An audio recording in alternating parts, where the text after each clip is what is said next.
Assalamualaikum warahmatullahi wabarakatuh. Perkenalkan, nama saya Hendri Wirayuda dari kelas 11 MIPA 2 absen 17. Di sini saya akan menjelaskan mengenai bagaimana mekanisme peredaran darah pada manusia. Mekanisme peredaran darah pada manusia. Kerja sistem peredaran darah manusia dikendalikan oleh organ jantung yang berguna untuk memompa darah agar mampu mengalir ke semua tubuh. Saat otot jantung berelaksasi, jantung dalam keadaan mengembang, volumenya besar dan tekanannya kecil. Hal ini menyebabkan darah dari vena cava atau darah kotor dari tubuh masuk ke dalam serambi kanan. Katup AV terbuka dan darah terus masuk ke dalam bilik kanan.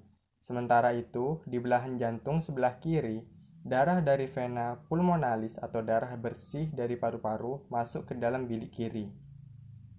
Jantung dalam keadaan mengerut ketika otot jantung berkontraksi. Darah yang telah ada dalam bilik kanan lalu dipompa masuk ke arteri pulmonalis. Saat itu, katup AV menutup, sedangkan katup ke arteri pulmonalis membuka. Di bagian jantung sebelah kiri, darah di dalam bilik kiri dipompa masuk ke aorta. Sementara itu, katup AV menutup, sedangkan katup aorta membuka. Mekanisme peredaran darah manusia terbagi menjadi dua, yaitu peredaran darah besar atau sistematik dan peredaran darah kecil atau pulmonalis. Oleh karena itu, peredaran darah manusia disebut dengan sistem peredaran darah ganda.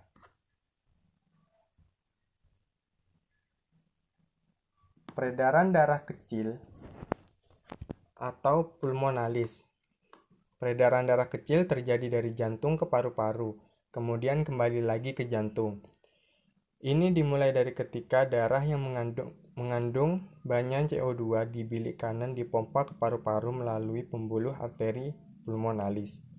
Di paru-paru, tepatnya pada bagian alveolus, terjadi pertukaran gas CO2 dengan O2. Darah yang mengandung O2 dialirkan kembali ke jantung pada bagian serambi kiri melalui vena pulmonalis. Pada peredaran darah besar atau sistematik, peredaran darah besar terjadi dari jantung ke seluruh tubuh, kemudian kembali lagi ke jantung.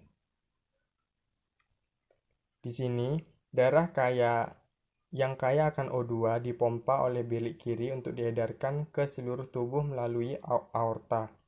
Sementara itu, darah yang mengandung CO2 dari seluruh tubuh memasuki serambi kanan melalui pembuluh darah vena cava superior atau untuk tubuh bagian atas dan vena cava inferior atau tubuh bagian bawah.